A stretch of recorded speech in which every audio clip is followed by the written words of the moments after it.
My name is Steven and this is my channel, Heart's Delight Exports.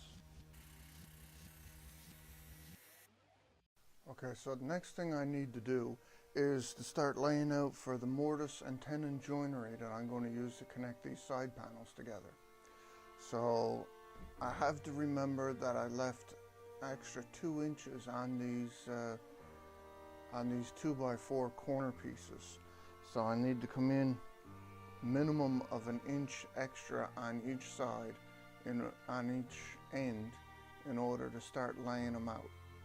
It's not a big deal, but if I don't remember it, then when I go to even these out, they're going to be either 2 inches long and I'm going to be scratching my head, or I'm going to be right on a new I'm going to add dimension to this thing without intending to.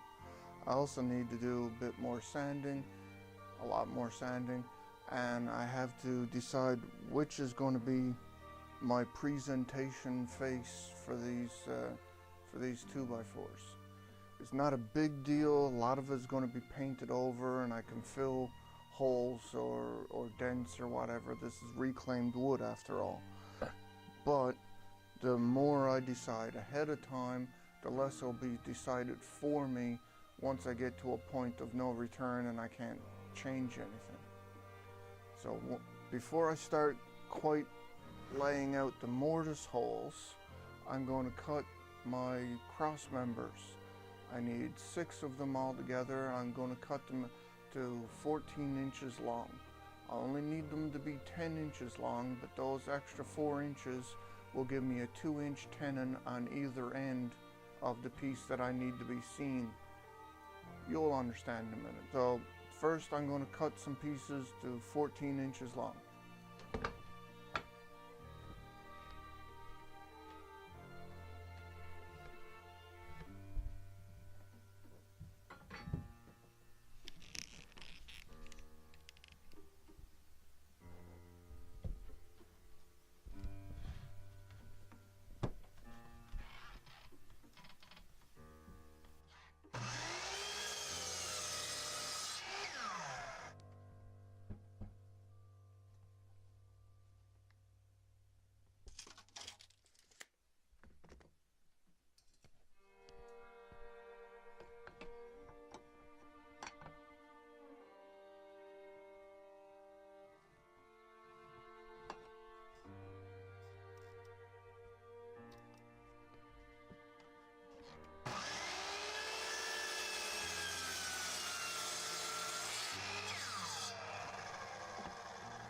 So it's always important to know what you're trying to accomplish.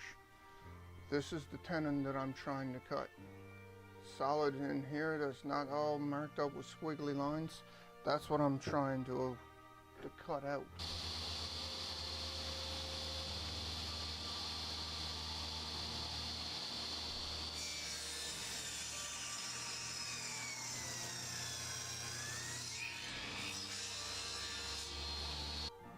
So today I get to fix a mistake I made. The quick and dirty tenoning jig really wasn't adjusted very well, and it wasn't very accurate. Easiest way and simplest way to put it. Now you can see on here that I have a bit of a groove here. It follows all the way around, and on some of the other joints this one would actually wander up just a little bit on the edge here, which means that the tenon wasn't being kept at a perfect perpendicular angle to the blade, which now means I have to go back and do some chisel work to clean it up. It's a bit all over the place, and I would have had to do some of this anyway in order to adjust the tenon to fit the mortises that I made. That being said, there's going to be a bit more adjustment now than what I intended for it to be earlier. I've also discovered that the length of my tenon here is too long, so I'm going to have to make some adjustments and cut them a bit shorter as I figure out for each one, because the mortises are individual, and while I tried to keep them to the same scale, the same range and everything, obviously I wasn't very accurate with that. So let me show you what I'm working on now.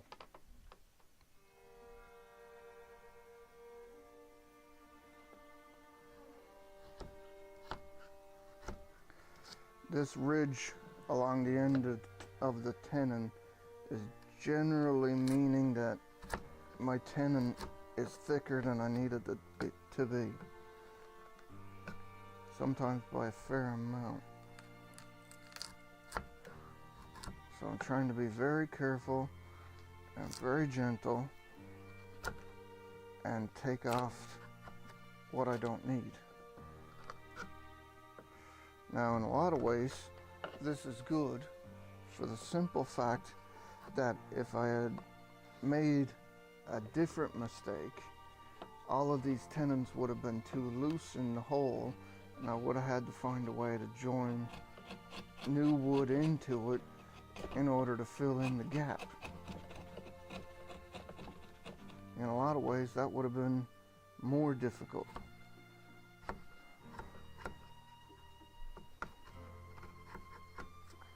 So what I need right now is to adjust both sides, trying to keep it fairly even here. But it's possible that when I cut the tenons, I didn't cut them evenly, so that's why I have more of a groove on one side than the other. I also need to adjust the top.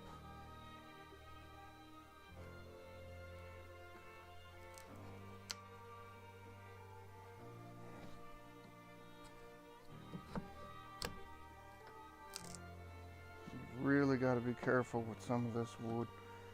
It's starting to split there. It won't matter too much once I get the glue on it, but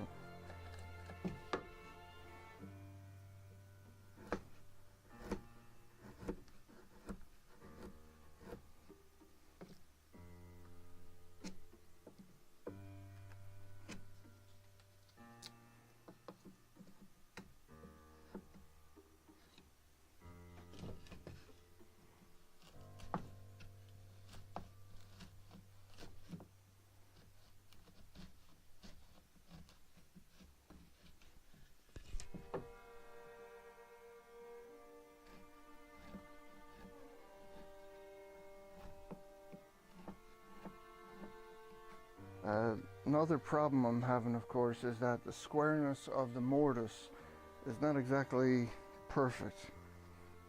So when I'm fitting these in, I'm also rounding off the corners just a bit and make it easier to fit them in.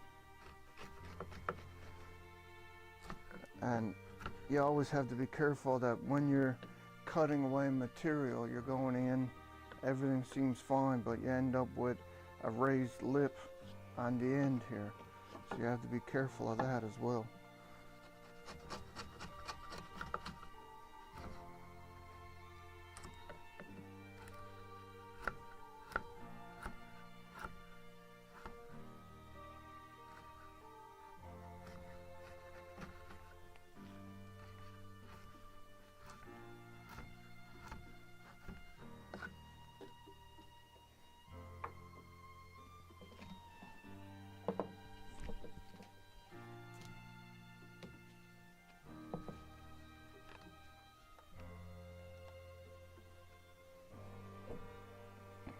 One thing you can do if you're having problems with chipping like I was just getting here,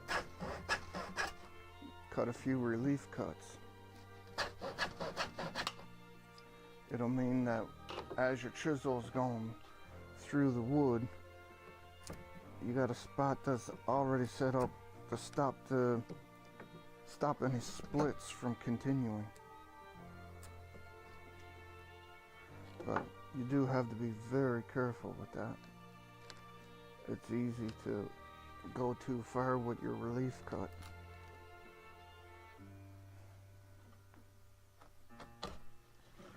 And the direction you're splitting is still very important.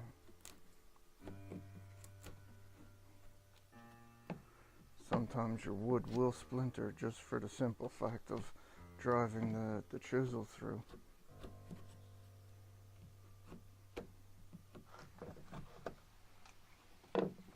Sometimes it's not the tenon that needs adjusting, but the mortise.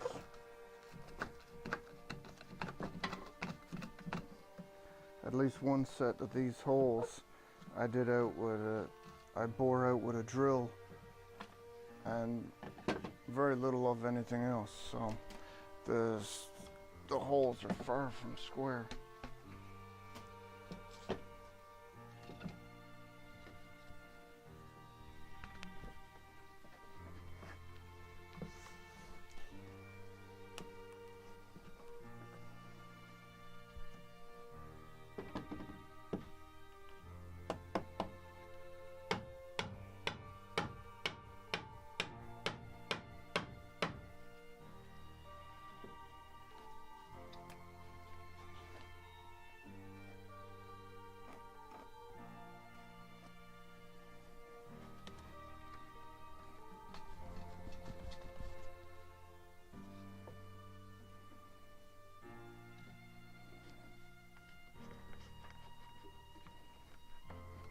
That's 2 of my cross braces done.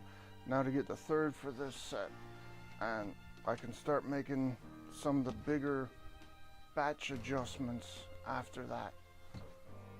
After all, there's not much point in trying to do it if I'm still working on the rest of it. Adjusting some of my other faults. No, some of my other problems with the tenons is easier done with the table saw. Okay, I'll see you next time I'm down in the shop. Thumbs up if you liked it, comment if you got some advice, paint color or something, and feel free to share it on Facebook or whatever. Help get me a little bit of exposure. We'll see you next time I'm in the shop.